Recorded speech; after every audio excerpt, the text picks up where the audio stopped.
Valencia es una de las 10 ciudades más visitadas de España, pero a pesar de ello, el turista e incluso el viajero no conoce todos los atractivos de esta ciudad, y nosotros os los vamos a enseñar. Hoy visitamos la Lonja de Seda de Valencia, declarada Patrimonio de la Humanidad por la UNESCO.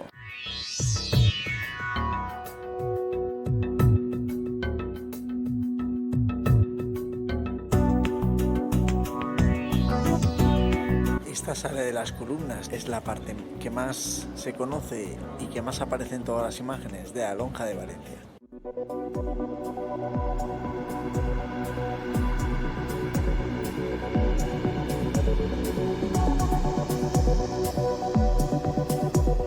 Vamos a conocer uno de los lugares más imprescindibles e increíbles que tiene Valencia, el Palacio de Dos Aguas.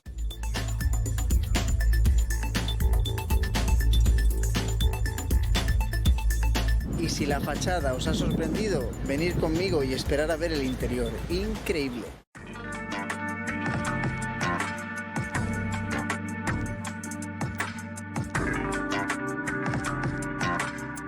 ¿Habéis visto qué escalera tan impresionante y majestuosa?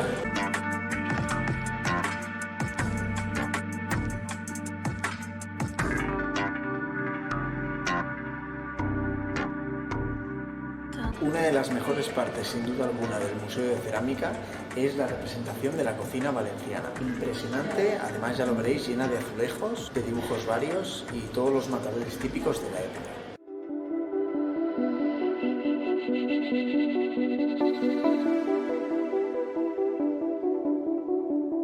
Os está gustando el palacio, ¿verdad? Yo firmaba ya para quedarme a vivir en él. Lo estoy disfrutando muchísimo y la verdad es que las dependencias son muy buenas.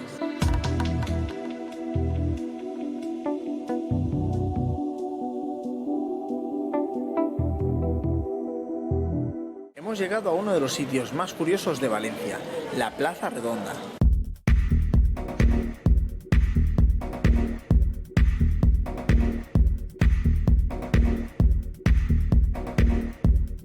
En esta plaza, aparte de los típicos bares y las tiendas de recuerdos, encontramos algunas de artesanía local muy curiosas.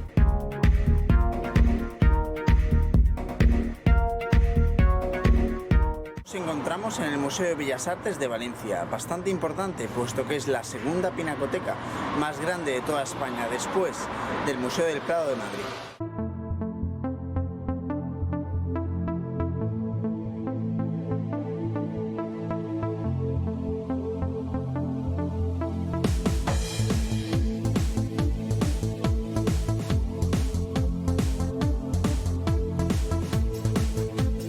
Sin duda alguna, el patio donde nos encontramos ahora bien se merece una visita dentro del Museo de Bellas Artes.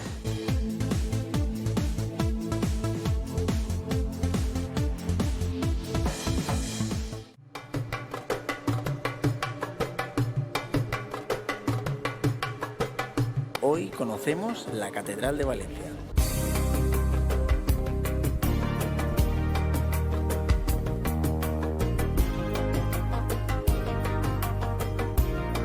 A pesar de no ser una de las catedrales más imponentes de toda España, vale la pena entrar en ella y poder ver cómo conjuga algunos de los estilos y lo hace de manera bastante bonita.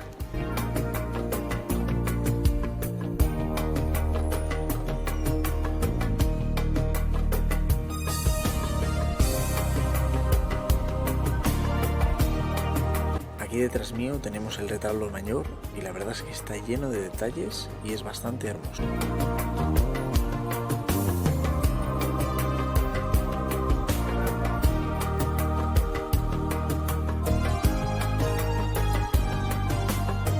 Encontramos en la iglesia del Patriarca y estamos visitando su museo.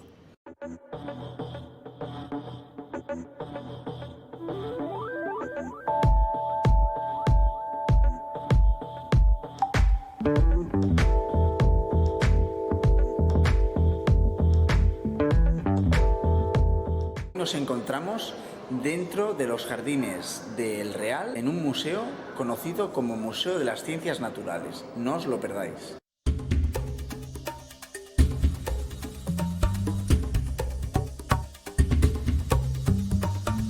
Sin duda alguna, esta es una de las mejores salas de todo el museo.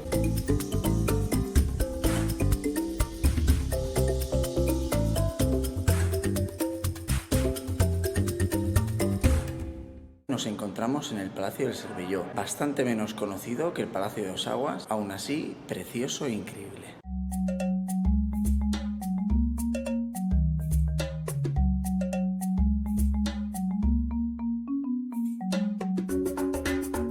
¿Os apetece un baile? Esto parece la sala de baile, ¿eh?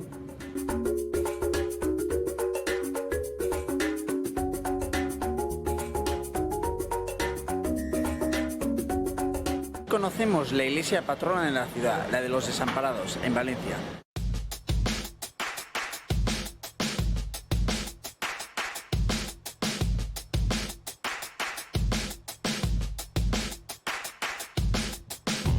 Estamos en el mercado de Colón de Valencia.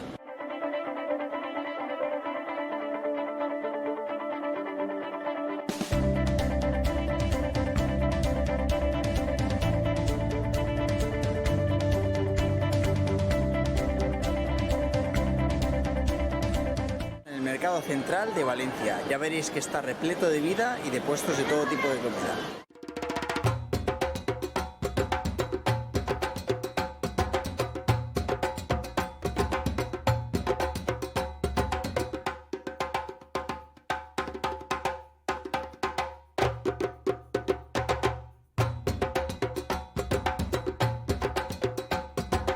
La verdad es que la variedad de productos que encontramos, sobre todo frescos, en este mercado es muy buena.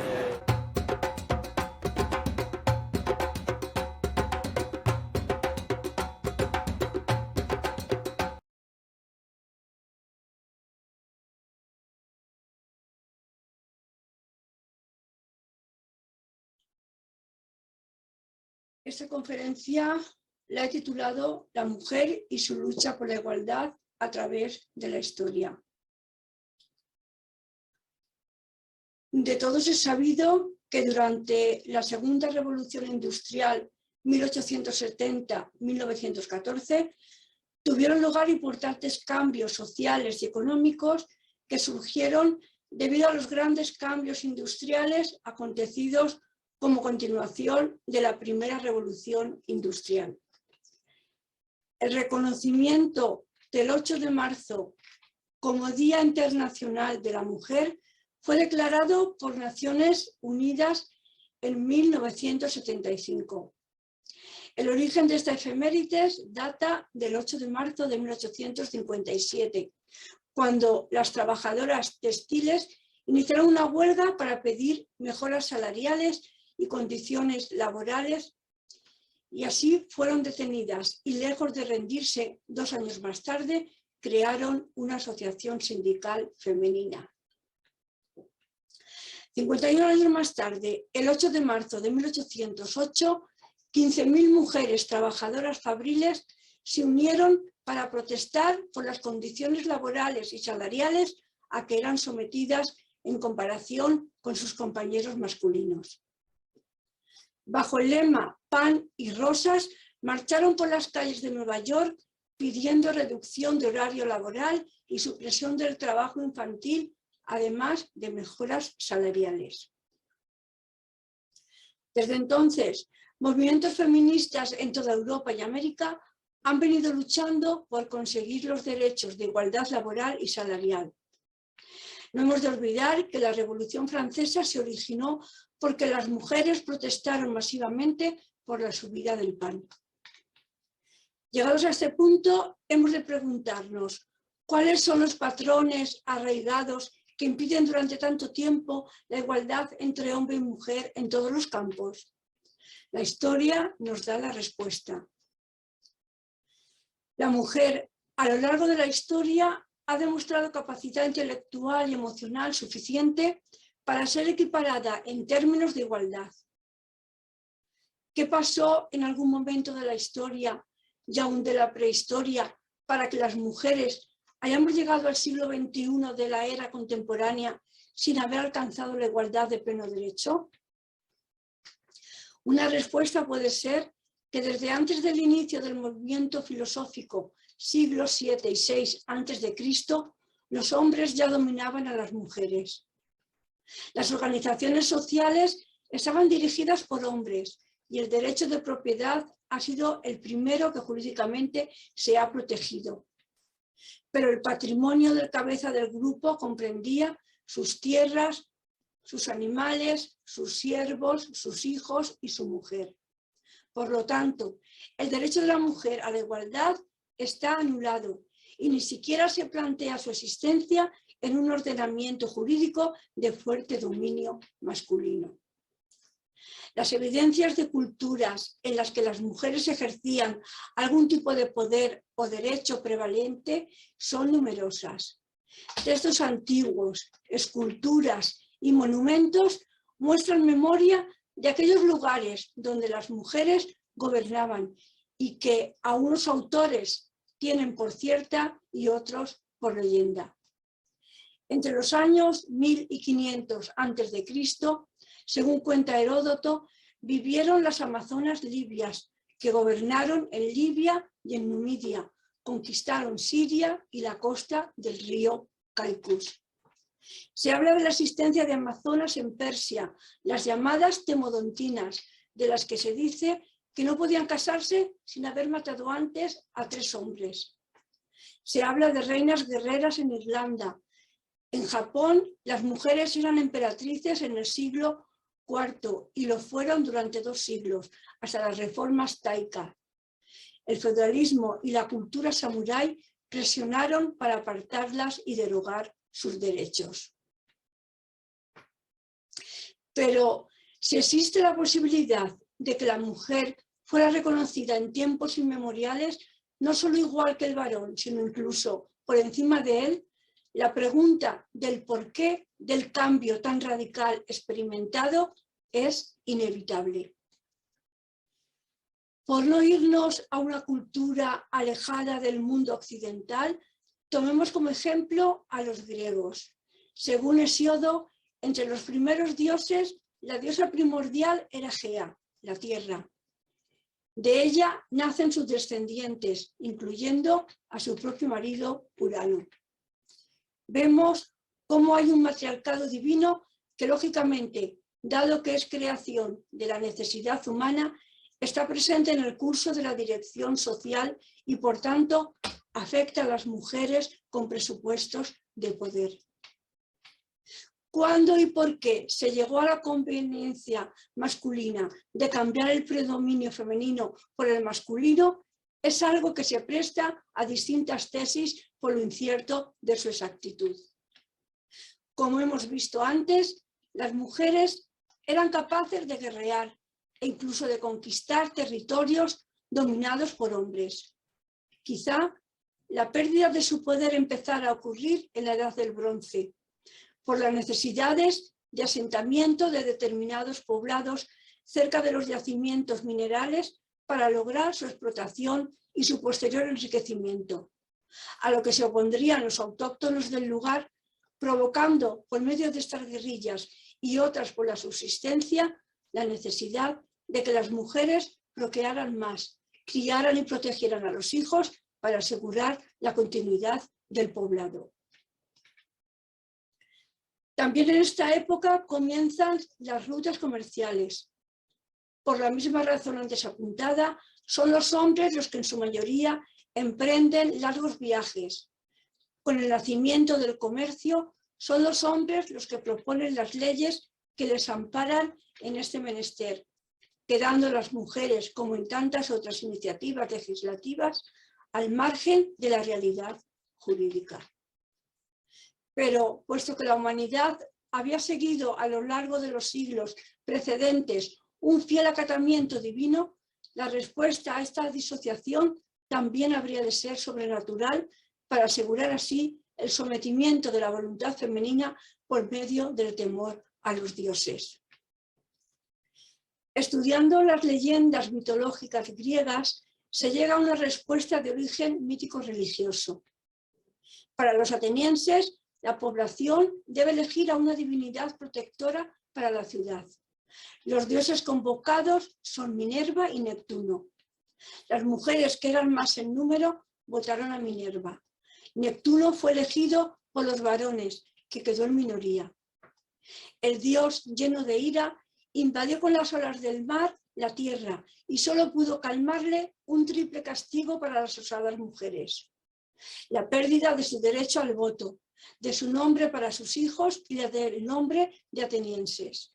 3 cosas que hasta entonces habían poseído. El asalto a la democracia queda así justificado y resuelto por medio de esta metáfora por la que el dios masculino, que no consiente en su derrota, por la fuerza establece el dominio, la preponderancia del derecho paterno y la sumisión jurídica y social de las mujeres. Otro ejemplo lo tenemos en el mito de la creación de la primera mujer de una costilla del primer hombre y su posterior expulsión del paraíso por desobedecer el mandato divino, que condena a la mujer a sufrir con resignación la dominación masculina. Ya en el siglo I, San Pablo escribía: así como la Iglesia se ha sometido a la voluntad de Dios, la mujer debe someterse a la voluntad de su marido. La necesidad de los hombres de controlar a las mujeres ha sido tal desde los tiempos antiguos que incluso han pretendido privarlas de uno de los pocos valores por los que se les tenían en cuenta: su capacidad para ser madre. Así, de nuevo, tomando como referencia la mitología griega, vemos cómo ya no es Gea la diosa predominante, sino Zeus, y vemos también cómo es el elemento masculino el capaz de dar a luz al elemento femenino, ya que Atenea nace de la cabeza de Zeus. Venus Afrodita nació de la espuma del mar, que no era sino el esperma de Urano, que había sido castrado por su propio hijo Cronos. En los Euménidis, Esquilo afirma que la madre no es realmente la madre, sino la nodriza, la alimentadora del nuevo ser. Con la creación de las grandes religiones patriarcales, judía, cristiana y musulmana, la mujer ya no es una diosa madre, sino que se convierte en un ser inferior. Ha de ser fiel para asegurar así la legitimidad de los hijos y que éstos puedan recibir el patrimonio del padre.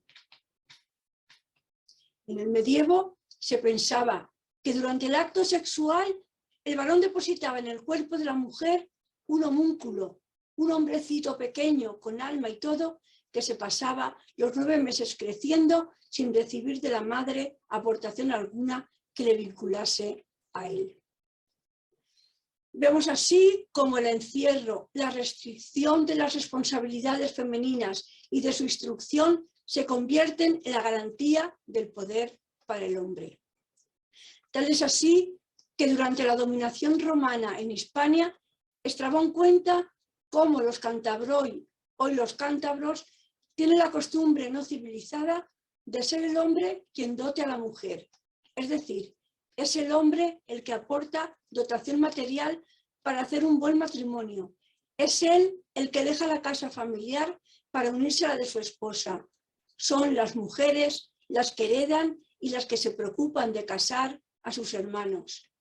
Y cuenta Estrabón cómo se lleva a cabo un extraño rito que él considera casi salvaje, consistente en encamar al padre cuando una mujer da luz y ser él quien recibe los cuidados que deberían estar destinados a la parturienta. Bien, pues yo en este rito veo cómo la sabiduría femenina es capaz de conciliar la función reproductora y la generadora de vida, resolviendo el conflicto de la paternidad de una forma simple y a la vez legitimadora en una sociedad matrilineal. En los últimos 2 siglos, la mujer ha emprendido el camino de su autonomía, consiguiendo en los países más democráticos casi todo lo que se le había negado durante otros 18 siglos. Pero en la actualidad, la mujer aún está sometida al hombre en una gran parte del mundo. Persisten leyes que la consideran o la tratan como inferior. Sufre en mayor proporción que el hombre la pobreza extrema del planeta. Es sexualmente utilizada en los conflictos bélicos. Es sometida a castraciones genitales. es eliminada al nacer o durante su infancia.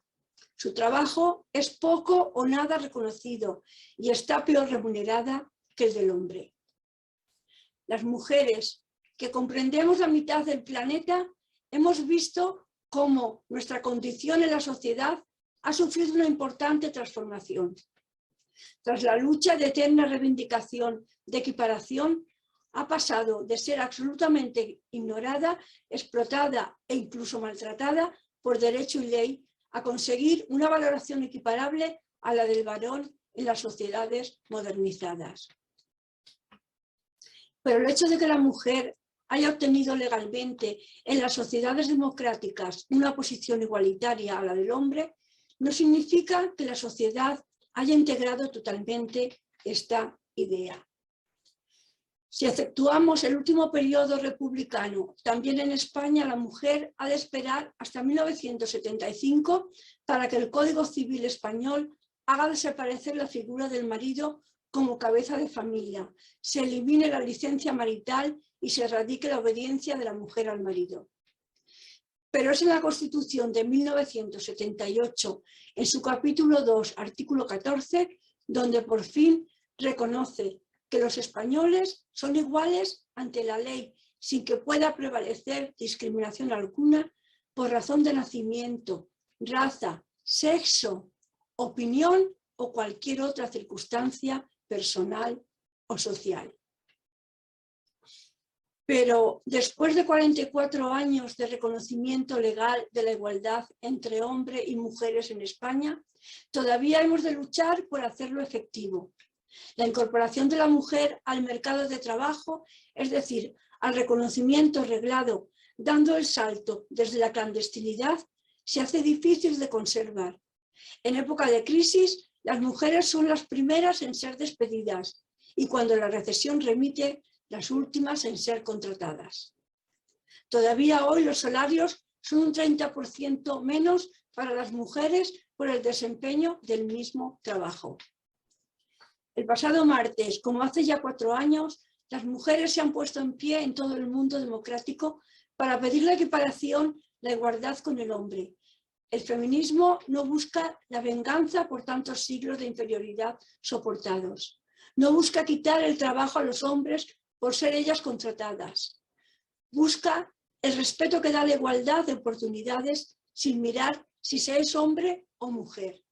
Los empresarios necesitan que haya leyes de apoyo a la conciliación familiar para que a la hora de contratar a una persona se fijen solo en si está debidamente capacitada para ocupar el puesto al que se presenta y no que esté pensando en las bajas maternales, en las ausencias laborales de las mujeres debidas a la necesidad de llevar a sus hijos al médico, por poner un ejemplo.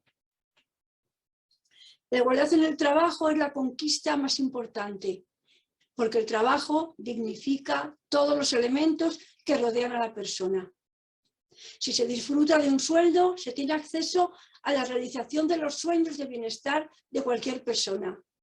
Si se está a gusto en el trabajo, la persona trabajadora rinde más y mejor, se relaciona con mayor empatía y este cúmulo de seguridades hace que sea una persona mentalmente más sana que aquellas que viven en un estado de estrés continuo, agobiadas por la falta de seguridad inmediata y futura. Qué gran atraso son las guerras y el estado de dominación de seres humanos. Lloro por ti, Afganistán, por la vuelta de tu pueblo a la cultura de la incultura de la libertad, por el sometimiento al que se te ha condenado, sobre todo a ti mujer, que vuelves a depender de las leyes que te cosifican negando tu dignidad. Lloro por ti, Ucrania. ¿Quién nos iba a decir a los europeos, hermanos de cultura occidental, demócratas y pacíficos, trabajadores de la construcción del bienestar de los pueblos, que otro país casi europeo, con el que compartimos tratados comerciales y cercanía por razón de raza y cultura, se iba a levantar un día contra ti y recordar al mundo que la barbarie aún acecha agazapada en el alma de un dictador?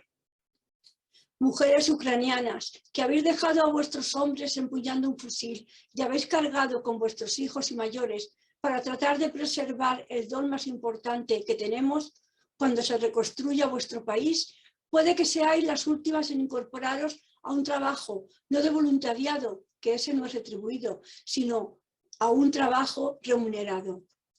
Una vez más, tendréis que levantar la voz para que se oiga vuestro grito reivindicativo de igualdad.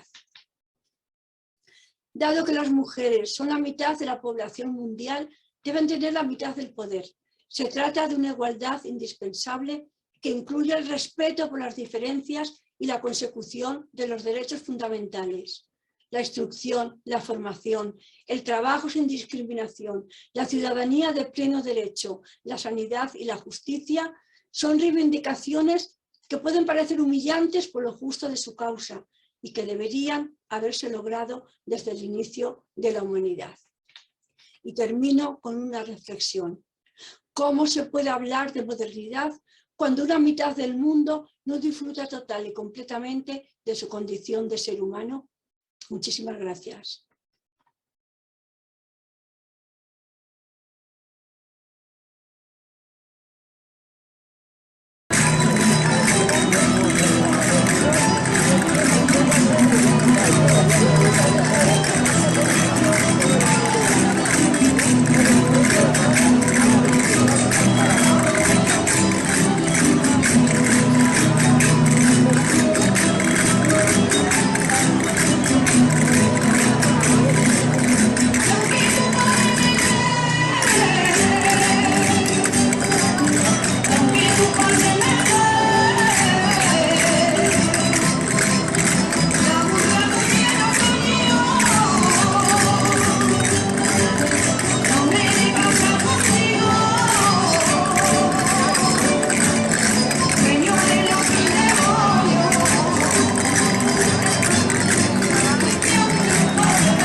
Soy Blanca Jovaní, he escrito el libro de Locura para el alma, porque a través de las experiencias que tuve a raíz de pasar por un profundo sufrimiento,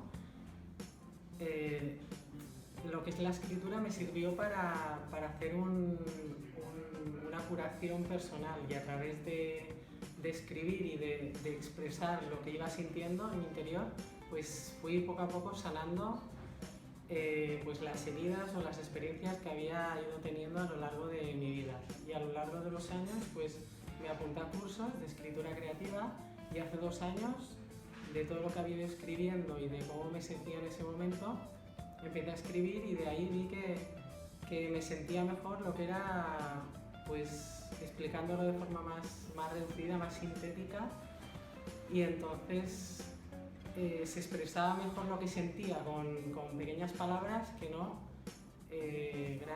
con gran extensión de expresar cómo te estás sintiendo en ese momento. Pues que la persona que lee el poemario haga una construcción según sus vivencias y sus experiencias, porque cada persona tenemos una perspectiva de lo que es de ver el mundo, se haga reflexione sobre en qué punto de su vida está, si su vida tiene sentido, y construya con cada palabra, dentro de que sea parte de mi historia, construya su historia ahí y se vea reflejado en partes de ella. Pues Rosario Herrero fue mi profesora desde hace 5 años en la Universidad de Castellón, y empecé con ella, con Pascual Mas también, los cursos de escritura creativa. Y ha sido mi acompañante en los últimos 2 años cuando tomé la decisión de plasmar todo el material que tenía y todo lo que había expresado todo este tiempo en lo que es en el libro. Fue a raíz de ir trabajándolo que fue saliendo lo que es los poemas y este resultado. Y con Alicia, el año pasado, realicé el curso de escritura creativa en lo que es la Universidad Popular de mi ciudad, y allí estuve varios meses pues experimentando no solo con la poesía sino también con prosa, y pues jugando con las palabras, y también es mi acompañante ahora en el nuevo mundo que estoy experimentando ahora, escribiendo y creando. Si una persona tiene inquietud o está en un proceso de búsqueda personal, le iría bien leerlo, porque es como una herramienta también, un camino que tú puedes utilizar o ver el camino que ha atravesado esa persona para llegar hasta el punto en el que está, y puede ser que le sirva, puede ser que no, pero le puede dar, se puede sentir tanto identificado como le puede dar una nueva visión de lo que es un proceso terapéutico, también de transformación personal. Hola, soy Encarnación Sánchez Arenas, y en nombre del Ateneo Blasco Ibáñez presento desde Jaén mi libro de poemas bilingüe español-inglés titulado Caleidoscopio, que ha editado la editorial Miraras en Sevilla en su primera edición de febrero del 2022. Este libro responde en parte a la formación que recibí del doctor José Víctor Llachse, que fue profesor de métrica española en la Universidad de Barcelona, con un curso virtual de 6 meses de duración, cuyo contacto personal con este profesor se mantuvo durante 3 años. Ha sido traducido al inglés por ABC Translate con mi revisión definitiva.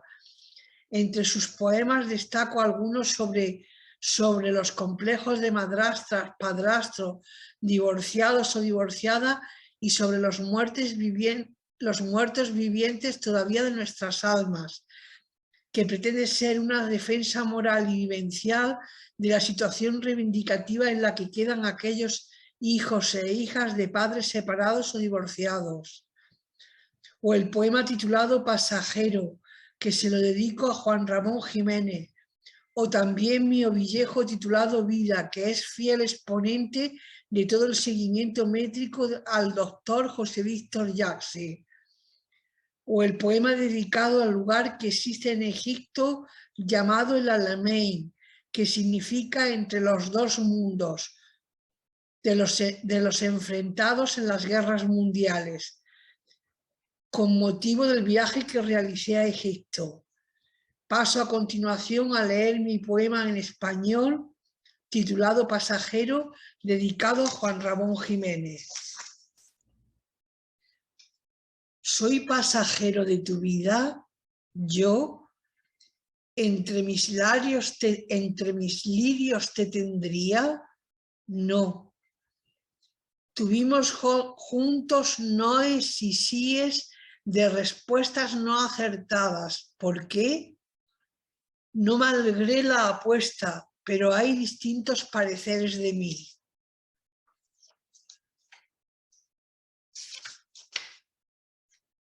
Y me llené de mi añoranza, y mi alma no puede olvidarlo, ya, soy pasajero de tu vida, yo, entre mis lirios te tendría, no. Buenas tardes, queridos compañeros y compañeras. Soy Antonio Prima Manzano, de Valencia, España, socio del Ateneo Blasco Ibáñez. Y me complace mucho presentaros mi último libro titulado Gozosa Despedida, Premio Humanidades Granada Costa 2018. Y concretamente este que os muestro.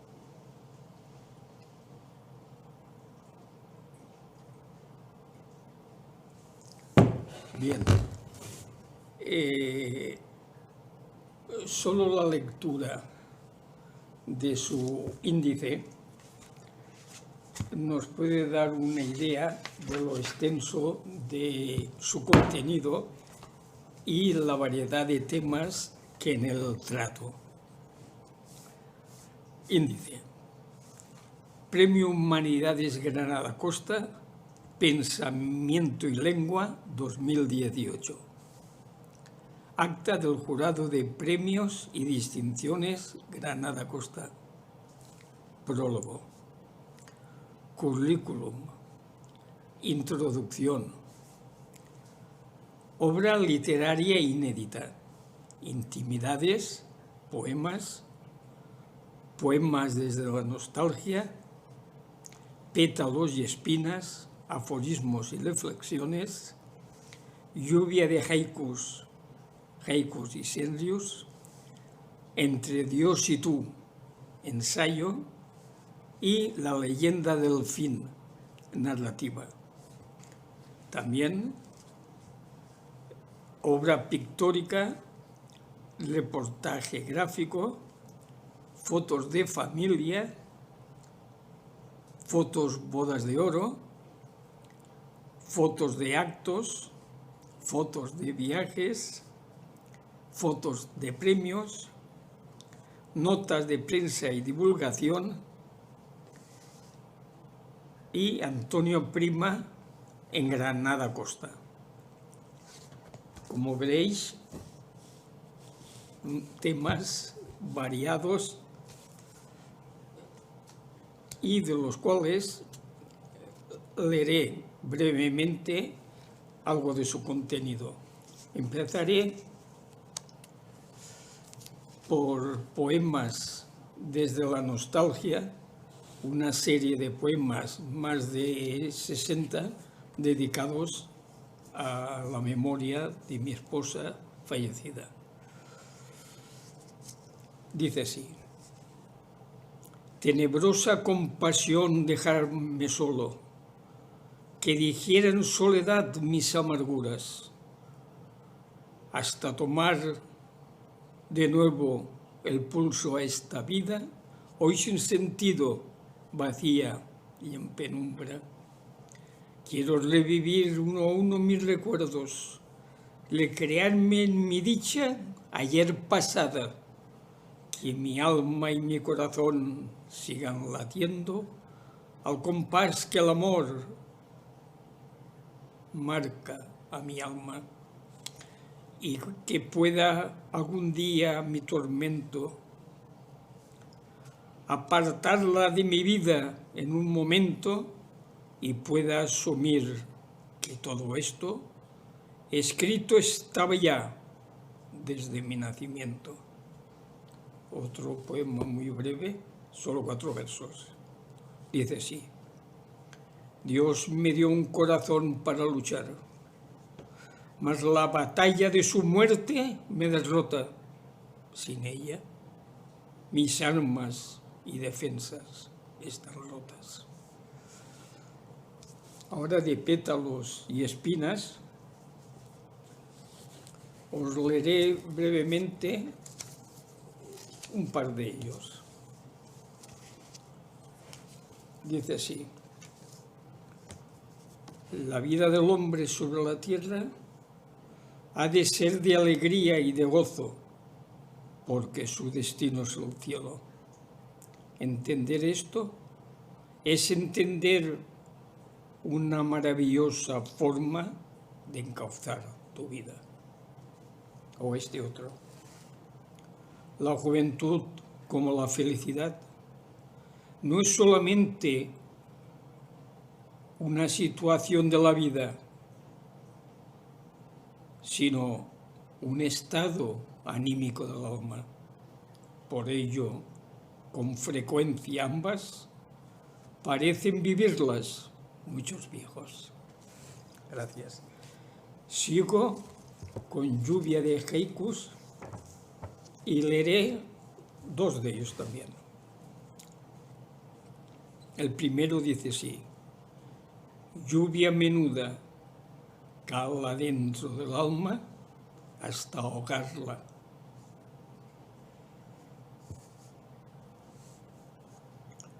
La misma luz te presenta las cosas que ves distintas.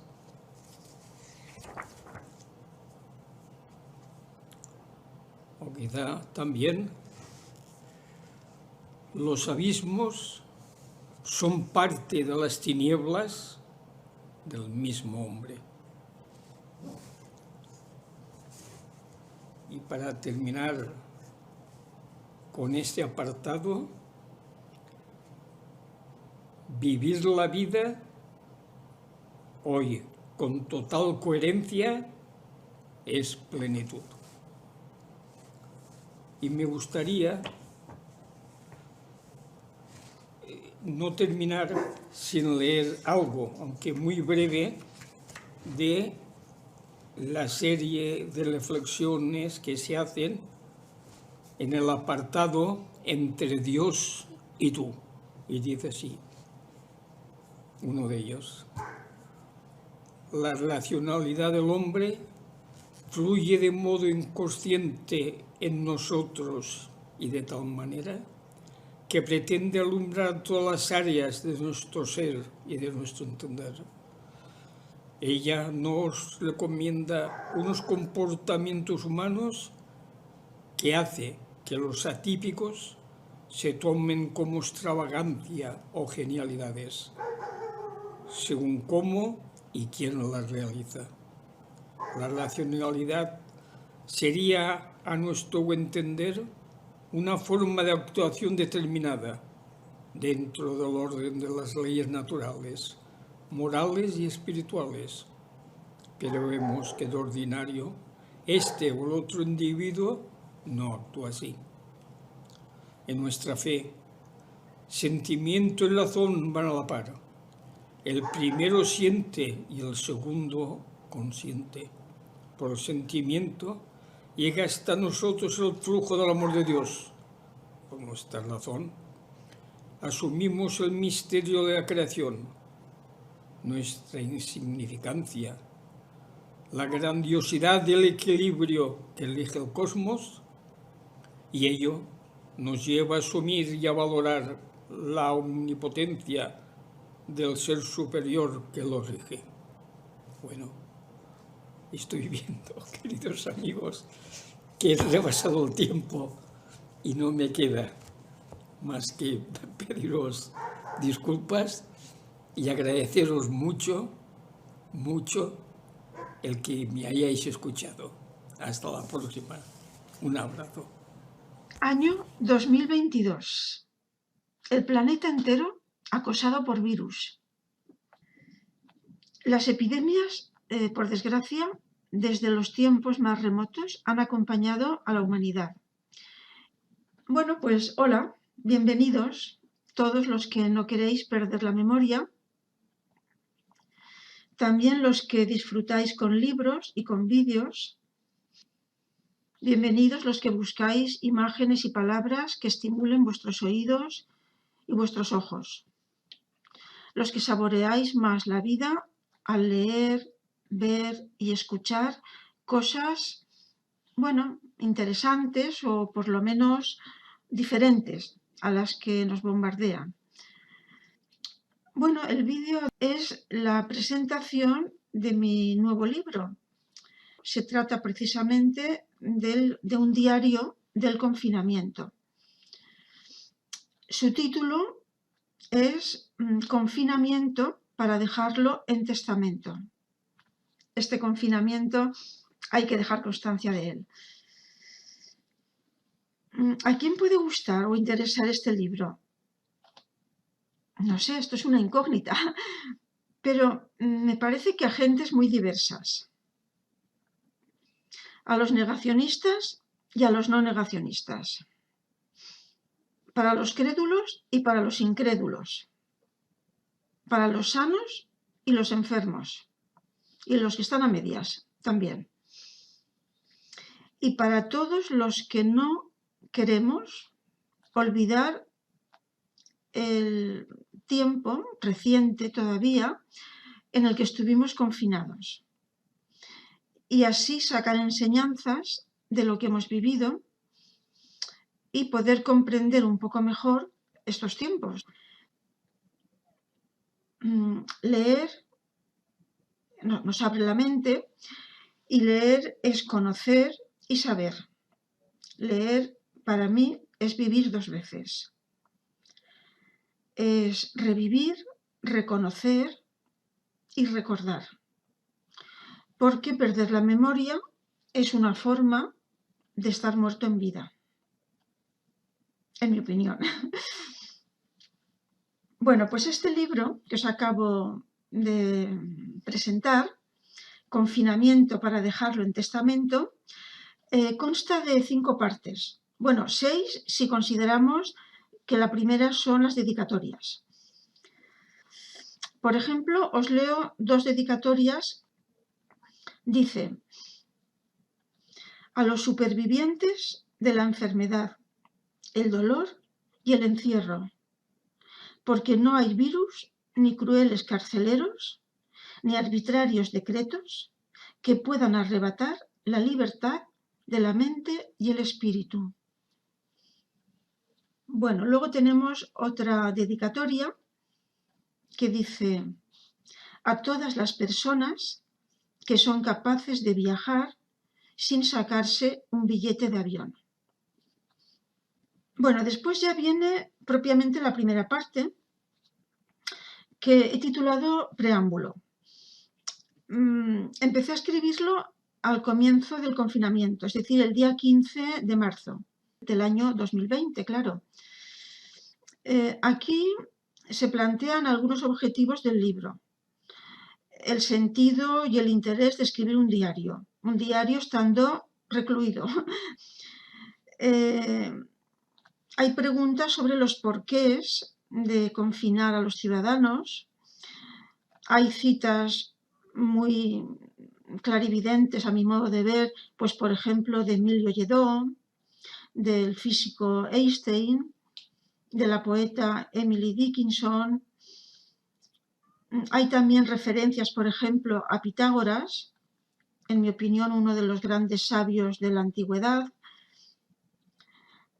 reflexiones sobre la importancia de la intuición y el silencio como vías para acceder al conocimiento. Hay un breve tratado sobre la libertad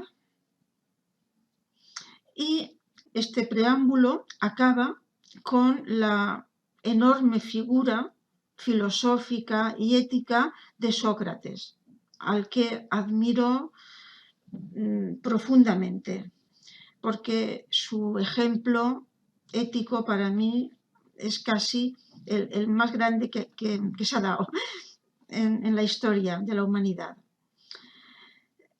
Se puede decir que él aceptó su condena a muerte para salvar su pensamiento justo y liberador. Y esta parte se cierra con un canto a la libertad.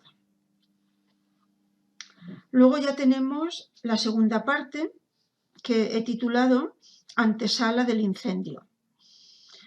Es decir, considero a lo que pasó después un incendio, más que una guerra, como a veces se decía. Hay reflexiones sobre la salud, sobre los virus, la relación humana con la madre naturaleza. Y después empieza un diario el 1 de enero del año 2020, es decir, antes del confinamiento, pero ya se empezaba a hablar de un virus originado en Wuhan, en China. Y este diario acaba el 14 de marzo de ese 2020, que fue cuando, si recordáis, se declaró en España el estado de alarma y el confinamiento, que entró ya en vigor al día siguiente, que fue el 15 de marzo. Bueno, pues luego la tercera parte la he titulado El diario de una reclusión, que ya se centra en el periodo que estuvimos confinados sin poder salir de casa. Así que comienza el 15 de marzo de ese mismo año 2020 y concluye el 17 de mayo, que fue ya cuando se empezó el desconfinamiento. Esta parte es la más extensa y a lo largo de toda ella se va estableciendo un contraste entre, por una parte, la primavera, es decir, en ese momento estaba empezando una hermosísima primavera, que además estalla de forma exuberante y que para la autora del diario está centrada sobre todo en una glicinia y que, bueno, crece de manera exuberante, como si quisiera contrastar y contrarrestar, mejor dicho, lo que el mundo está viviendo. La autora riega, cuida y poda la glicinia como si le fuese la vida en ello. Y bueno, nunca mejor dicho lo de la vida, porque esa glicinia, para ella y en el libro, representa y simboliza el renacer de la vida y precisamente en oposición a la muerte que está representada por los virus.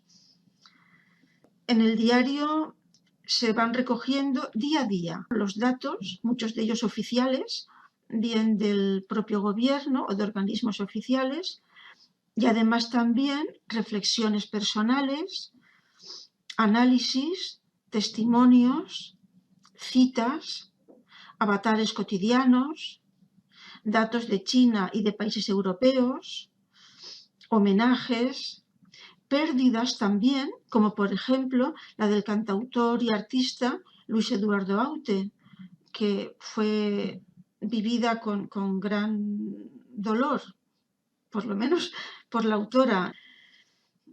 Bueno, pero también pequeñas alegrías, ¿eh? Es decir, en este diario hay pequeños momentos de alegría y hasta incluso alguna pincelada más o menos humorística, que no nos quiten la risa o la sonrisa, mejor que la risa quizás la sonrisa interior. Luego ya pasamos a la cuarta parte, que es más breve, claro, y se titula Diario de un ensayo de desconfinamiento, que es cuando se empezó efectivamente a desconfinar, aunque los poderes y los medios utilizaban una palabra mucho más fea y más inadecuada. Pero en fin, yo prefiero llamarlo así, desconfinamiento, que es la palabra que me parece más adecuada. Y abarca desde el 18 de mayo y es cuando empiezan a dejarnos salir, pero muy poco a poco, ¿eh? Y esta parte Y este diario también llega hasta el 21 de junio, que es el primer día del verano, el solsticio del verano. Y es cuando aquí ahora ya sí se pone fin de manera oficial al estado de alarma. Y por cierto, el 21 de junio es el Día Europeo de la Música.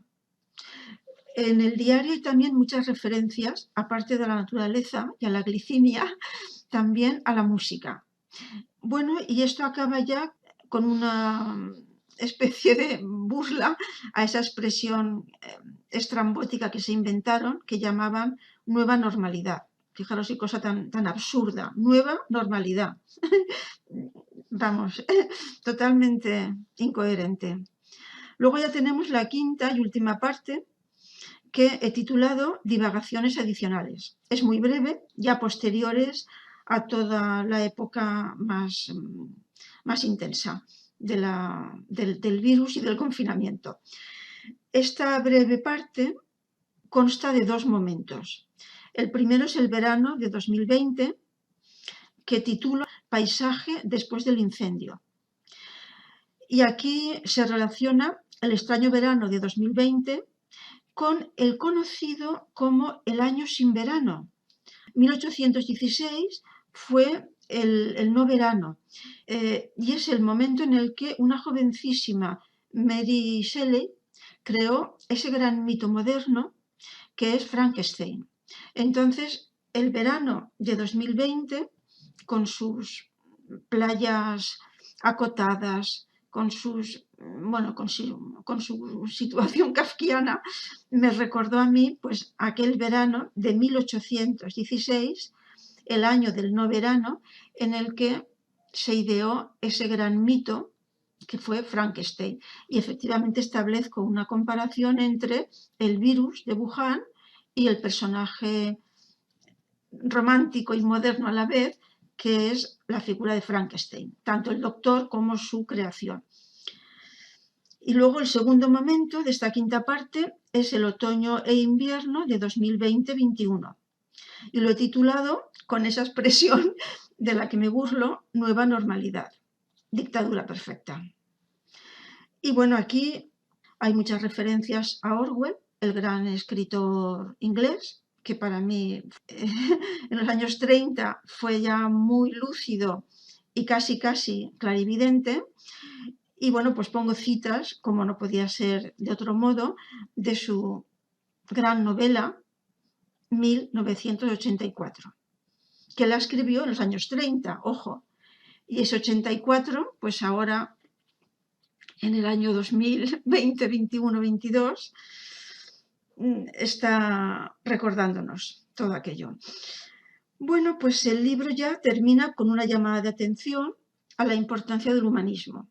Yo hablo de humanocracia, quizás, bueno, utilizando el sufijo griego kratos, gracia, ¿verdad? Pues me gusta más lo de humanocracia más que lo de democracia, que a mi modo de ver se ha convertido, como ya os dije en una ocasión, en partitocracia. Hay también una llamada de atención a que quizás es el momento de rehumanizarnos, de pensar que la vida la deberíamos dirigir las personas más que las grandes élites mundiales, económicas y políticas. Y bueno, ya os digo que todo esto con alguna pincelada de humor, a pesar del drama, y también con alguna esperanza. De hecho, termino el libro con una cita del gran poeta Rilke. Cerca está el país llamado vida. Lo reconocerás por su gravedad. Dame tu mano. Bien, pues espero que nos podamos dar las manos todos los que amamos la vida y me despido con esos tres deseos que son salud, libertad de pensamiento y justicia poética. Muy buenos días, soy Juan Emilio Ríos Vera, poeta de Algeciras, de la provincia de Cádiz, en España. y quiero sumarme a este encuentro que desde el Ateneo Blasco Ibáñez de Valencia me ofrecen para participar con motivo del Día de la Mujer en la iniciativa que va a desarrollar el Centro de Escritores de Arequipa y que nos invita, como años anteriores, a formar parte de este acontecimiento que es el Día de la Mujer, que ya se ha convertido en el mes de la mujer, todo el mes de marzo. Así que me quiero sumar con la presentación de un libro que tiene mucho que ver con la mujer, que es Retrato de la Bestia, porque en este libro yo hablo junto con otro escritor afincado aquí también en Sabinillas, Rogelio Martínez Arévalo. Él habla sobre todo de las bestias que pululan por nuestra sociedad, pero yo hago la parte un poco más poética, hago retratos de escritores que me han marcado muchísimo en mi vida y en mi obra. Y hablo de muchas mujeres, ¿no? De muchas mujeres importantes que han sido vitales en mi forma de entender la poesía y en mi forma de encauzar también mi vida. Y en estos retratos que yo he titulado como nombre genérico Retrato de una voz, pues hay presente muchas mujeres, ¿no? Muchas mujeres que yo he ido adorando a lo largo de estos años y que aquí pues he querido saldar mi deuda con ellas, pues leyendo, escribiendo estos poemas que ahora voy a leer. El primero de ellos está dedicado a Carmen Conde, esa mujer del 27, eclipsada también por los hombres del 27, ahora se está recuperando a través de esos estudios que se llaman las sin sombrero, porque estas mujeres pues no se ponían el sombrero, que era la seña de distinción de la época, cuando iban a fiestas, a celebraciones, y entonces era conocido con ese apelativo, y ahora se está rescatando su obra y su legado mediante muchas iniciativas. Hay discos con canciones dedicadas a ellas, como el de Paco Damas, hay estudios, ha habido también un documental de la televisión española en Imprescindibles, que está dedicada a la sin sombrero, y la verdad que es muy importante la recuperación de las voces femeninas en toda nuestra literatura, porque parece que los libros de texto que estudian nuestros chavales, pues prácticamente se pueden contar con los dedos de una mano las mujeres que son estudiadas. Yo recuerdo que en mi época estudiaba a Rosalía de Castro y de pasada, porque escribía en gallego, y a Santa Teresa de Jesús también de pasada, y pocas mujeres más. Estudié en mi periplo de estudiante, y luego en la universidad tampoco fueron muchas más, ¿no? las que estudiábamos, ¿no? Así que este libro como desagravio también a estas mujeres. He titulado el poema Los júbilos de Florentina del Mar, a Carmen Conde. Cuando, Florentina, regresaste radiante de la China hipnótica, el tiempo se te hizo lento como un río que no quisiera arribar al mar jamás. Un río de fuego que abrazara las aguas frías, que regentara Caronte con su calma chicha y su balsa de aceite. Entonces aquellos júbilos te duraron un océano de tiempo que sepultaron en tierra de nadie a la ceniza y al cieno. Te invadió entonces, como un rompimiento de gloria, una ansia desmedida de gracia y de plenitud, que te ungió las manos a este lado de la eternidad, tan voluble y tan inexacto. En el brocal inseguro del pozo de lo insondable cayó, de improviso, un derribado arcángel que desde entonces se convirtió en tu alter ego. Nadie como él supo indicarte el camino hacia la tierra de nadie, donde el amor había muerto y el sexo era tan mentira como el poema. Amaste con hondo sentir el amor allá donde se encontrara, en hombre, en mujer, en ángel o en demonio, y besaste toda aquella carne que se encendía con tus besos y que te enervaba el alma evanescente con su roce. Te gustaba confrontar vidas contra sus espejos antagónicos y asimétricos y poner a cada uno el nombre de su opuesto en el juego de los reflejos imposibles. Eran la noche, la sombra y el abismo, vedados deseos de tus ojos racionales que un día se hicieron abisales al faltarle la luz y el brillo de la dicha y el aliento.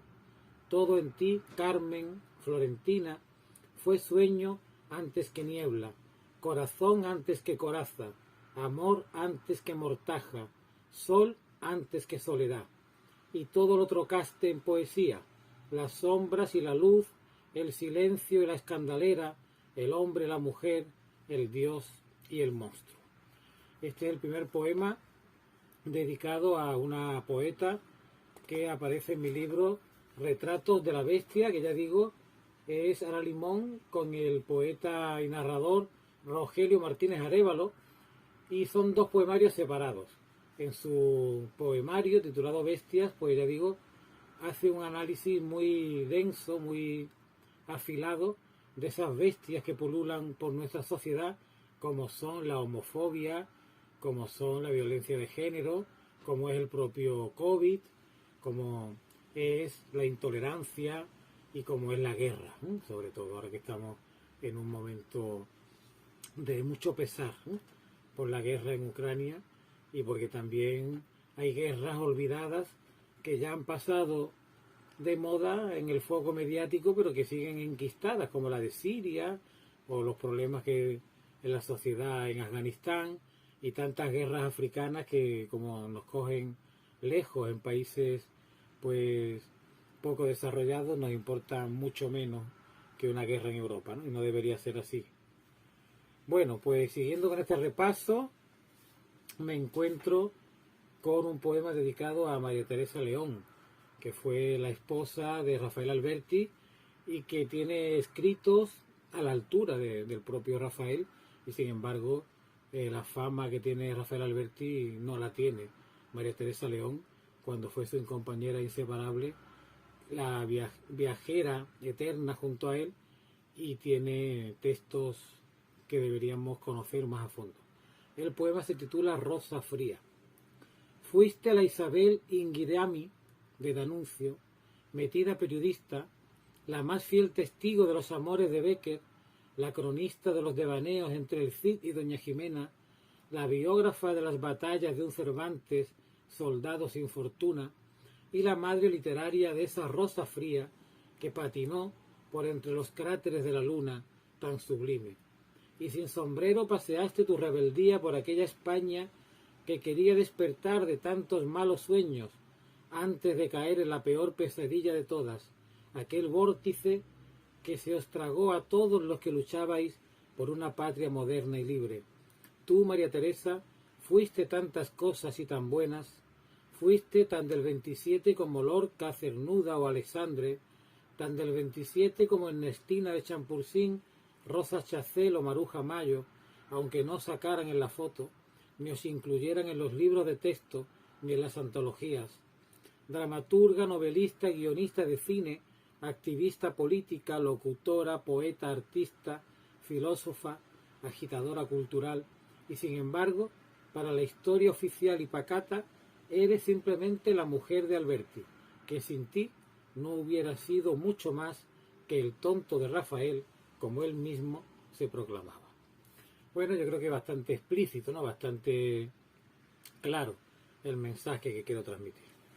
Bueno, también hay poemas dedicados a María Victoria Atienza, a Rosalía de Castro, a Gabriela Mistral, a Alda Merini, y también pues a una pintora tarifeña que se fue muy joven, con 40 años, Blanca Orozco. Y hay un poema también que he dedicado a una poeta de Algeciras, Marilén Cosano, pero quiero terminar este repaso de mi libro pues leyendo un poema que he dedicado a Gloria Fuertes, esa poeta que la mayoría de la gente cree que solamente fue una poeta de poesía infantil y de ripios, y ni mucho menos. Gloria Fuertes tiene un legado importantísimo y fue una poeta imprescindible en la generación del 50, y bueno, la verdad es que a gran altura, ¿no? Y yo le dedico este poema a la niña que quería parar la guerra. Gloria siempre fue una niña sola que fue mujer y niña y poeta, sin que se hiciera un lío la cabeza. Como niña quería dedicarse a parar guerras. Como mujer quiso lo mismo para ella que para los hombres, que hacían la mitad que ella y ganaban el doble. Como poeta se hizo abuela de todos los niños de España y casi se olvidó de seguir contándole a los padres las verdades del barquero. Siempre hizo lo que le vino en gana y convirtió sus poemas en sus recetas para una vida comprometida, metiéndole el dedo en el ojo al que le ponía de mala uva, sin que éste se molestara demasiado por la reprimenda. Siempre se gustó sola para poder ir a su bola, y siempre se sintió independiente para meterse con el de enfrente.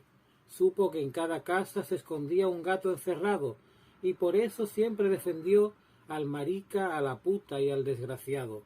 Gloria a pulso se ganó la gloria, y ahora será una angelona bien notoria.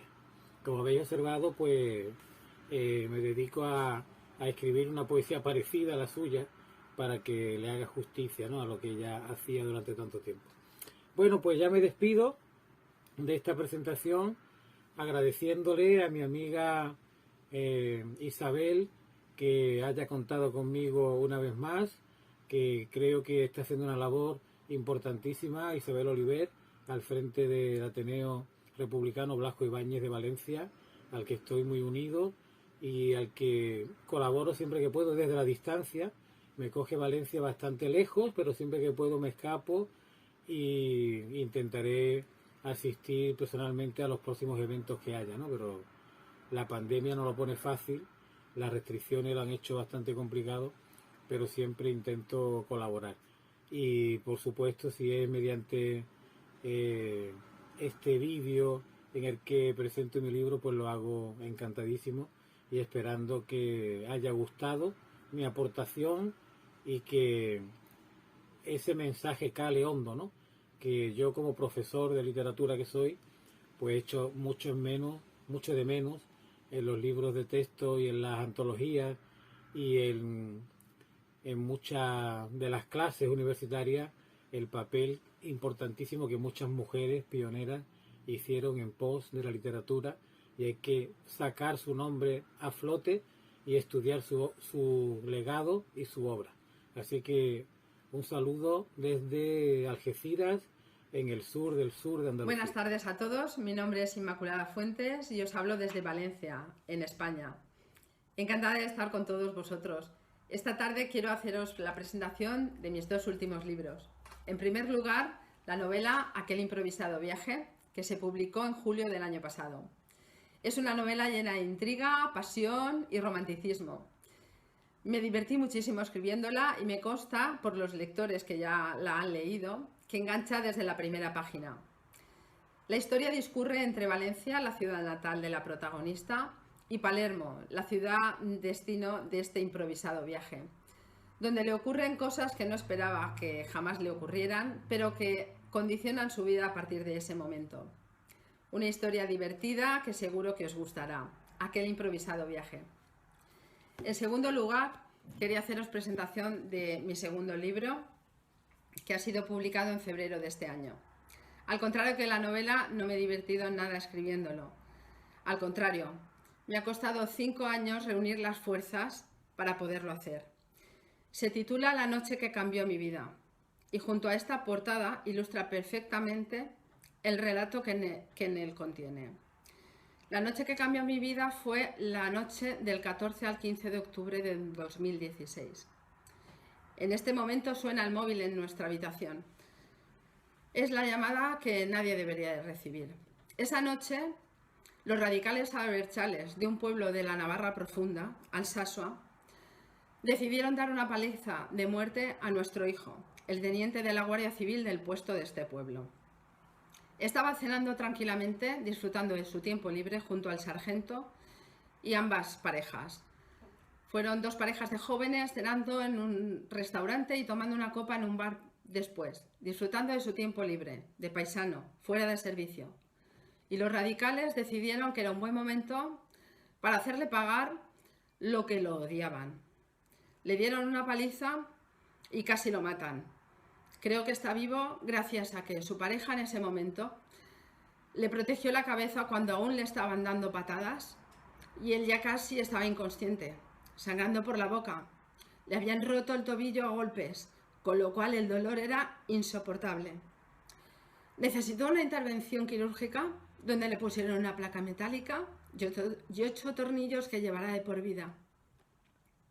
Aún tengo que dar gracias, porque lo tengo a mi lado, está vivo. Hace unos años, no muchos, 8 o 10 años, en vez de una paliza, le hubiesen descerrajado 3 o 4 tiros y lo hubiesen dejado tirado en el bar.